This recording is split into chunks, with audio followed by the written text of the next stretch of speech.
નમસ્કાર મિત્રો, મારું નામ સંજય છે। હું એક મોટા કાપડના વેપારીના ઘરે અને ગોડાઉનમાં ડ્રાઈવર તથા કેરટેકર તરીકે કામ કરતો હતો। તે સમયે મારી ઉંમર 33 વર્ષની હતી અને હું હજી અવિવાહિત હતો। મારા ઘરની આર્થિક પરિસ્થિતિ ખૂબ જ ખરાબ હતી। ગામડે વૃદ્ધ માતા પિતા અને નાની બહેનના લગ્નની જવાબદારી મારા માથે હતી। હું એક અમીર ઘરમાં નોકરી કરતો હતો। માલિકની ગાડી ચલાવવી, ઘરનો સામાન લાવવો અને ગોડાઉનની સંભાળ રાખવી એ મારી મુખ્ય જવાબદારી હતી। મારા માલિકની ઉંમર લગભગ 52 વર્ષની હતી। તે સ્વભાવથી ખૂબ જ કડક મિજાજી અને પોતાના પૈસાના અહંકારમાં રાસનારા માણસ હતા। તેમની પહેલી પત્નીનું અવસાન થઈ ગયું હોવાથી તેણે પોતાની સંપત્તિના જોરે એક અત્યંત ગરીબ પરિવારની 25-26 વર્ષની ખૂબ જ રૂપાળી છોકરી સાથે લગ્ન કરી લીધા। એ છોકરીનું નામ હતું કાવ્યા। કાવ્યા દેખાવમાં ખૂબ સુંદર, શાંત અને નમ્ર સ્વભાવની હતી, પરંતુ લગ્ન પછી માલિક તેને કોઈ પત્નીનો દરજ્જો આપવાને બદલે એક સેવિકાની જેમ રાખતા। વાતે વાતે તેના પર ગુસ્સો કરવો, માનસિક ત્રાસ આપવો અને ક્યારેક તો ઘરના નોકરો સામે પણ તેના પર હાથ ઉઠાવી લેવો એ માલિકની આદત બની ગઈ હતી। જ્યારે તે બીમાર પડતી ત્યારે પણ તેને ડૉક્ટર પાસે લઈ જવાની કે દવા લાવવાની કોઈ દરકાર ન કરતા।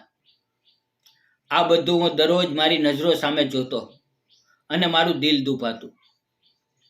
જ્યારે માલિક કામે બહાર ગયા હોય ત્યારે હું છાનામાના કાવ્યા માટે દવાઓ અને જરૂરિયાતની વસ્તુઓ લાવી આપતો।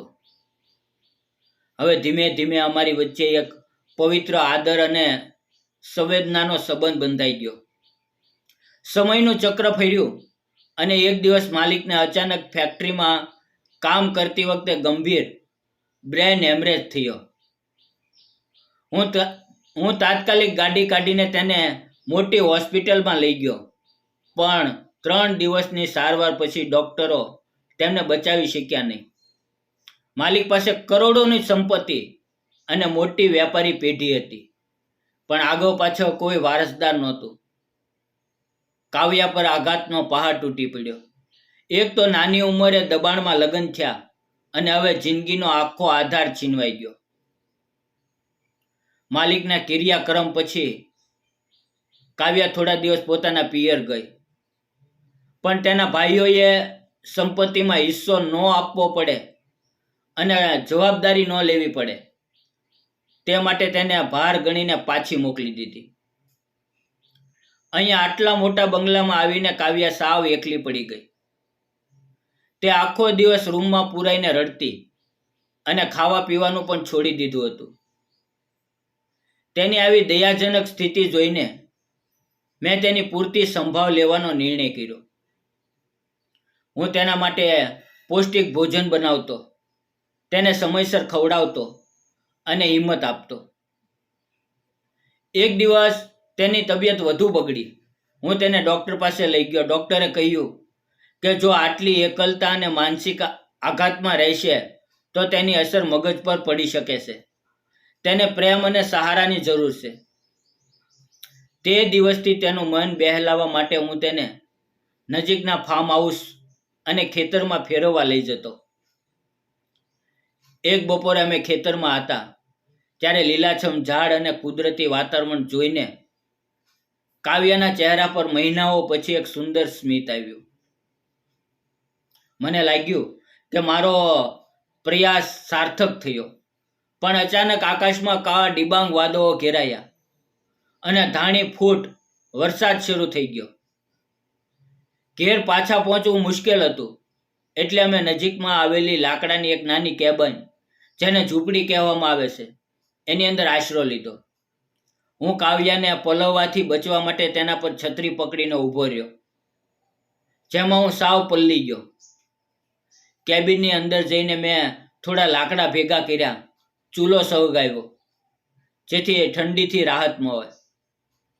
ત્યાં પડેલા થોડા અનાજમાંથી મેં ગરમા ગરમ ભાત બનાવ્યા અને અમે બંનેએ સાથે બેસીને ખાધા। રાત્રે વરસાદનું જોર વધતું ગયું. કેબિનમાં એ શાંત વાતાવરણમાં કાવ્યાએ ધીમેથી મારો હાથ પોતાના હાથમાં લીધો. તેની આંખોમાં આંસુ હતા. તેણે ધીમા અવાજે કહ્યું, સંજય, સંજય, એક વાત સાચે સાચી બતાવ. તે હજી સુધી લગ્ન કેમ નથી કર્યા? અને તું મારી આટલી બધી કાળજી કેમ રાખે છે? આખરે આપણો સંબંધ શું છે? મેં નમ્રતાથી કહ્યું, માલકીન, હું એક સામાન્ય ડ્રાઈવર અને નોકર છું. મારી પાસે ગરીબી સિવાય કશું નથી. મને કોણ પોતાની દીકરી આપે? અને રહી વાત તમારી કાળજીની, તો શેઠ તમારી સાથે જે અત્યાચાર કરતા તે જોઈને મને બહુ દુઃખ થતું. તમારી આ સુંદરતા અને સંસ્કારો આ દુઃખમાં હોમાઈ જાય તે હું જોઈ શકતો નહોતો. સાચું કહું ને તો મારા મનમાં તમારા માટે સાચો પ્રેમ અને આદર છે. પણ આપણી વચ્ચે અમીરી અને ગરીબીનું બહુ મોટું અંતર છે. કાવ્યાએ મારો હાથ મજબૂતીથી પકડ્યો અને દ્રઢ સ્વરે બોલી, સંજય, આ અમીરી અને ગરીબી તો સમાજનો દેખાવો છે. મારા પતિના ગયા પછી જો કોઈએ મને સાચું સન્માન આપ્યું હોય, મારી બીમારીમાં સાચી સેવા કરી હોય, તો તે માત્ર તું છે. મને બંગલા કે પૈસાની પરવા નથી. મને એક સાચા દિલના માણસની જરૂર છે. શું તું મારો હાથ પકડીને મને તારી પત્નીનું સ્થાન આપીશ?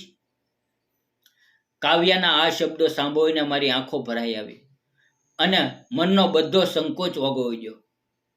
બીજી સવારે અમે શહેરમાં આવીને કોર્ટમાં કાયદાકીય રીતે લગ્ન કરી લીધા.